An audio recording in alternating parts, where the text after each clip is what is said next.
একটা বিষয় হচ্ছে আমল করা, একটা বিষয় হচ্ছে আকীদা পোষণ করা।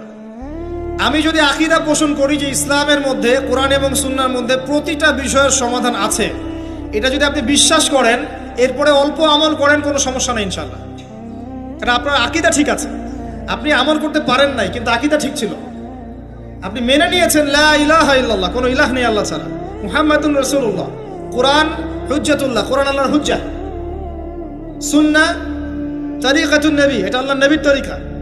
এগুলোর মধ্যে সব কিছুর সমাধান আছে, এটা আপনি মেনে নিয়েছেন মন থেকে। এবার আমল করতে গিয়ে আপনি পারছেন না। নামাজ পড়ছেন 5 ওয়াক্ত, হয়তো পরিবারটা ঠিক মতো করতে পারছেন না, চেষ্টা করছেন, হালালে থাকার চেষ্টা করছেন, কখন কখন হারাম ঢুকে যাচ্ছে, আপনি চেষ্টা চালিয়ে যাচ্ছেন ক্রমবর্ধমানভাবে, কিন্তু আপনি আকীদা রাখেন, এটাই চূড়ান্ত, এটাই সঠিক, ইনশাআল্লাহ আল্লাহ পাক আপনার সব গুনাহ মাফ করে দিবেন। আরেকজন ব্যক্তি আকীদাই রাখে না, সে মনে করে ইসলাম ওই যুগে চলতে, ওই যুগে চলে না। সে মনে করে কোরআন এবং সুন্নাহ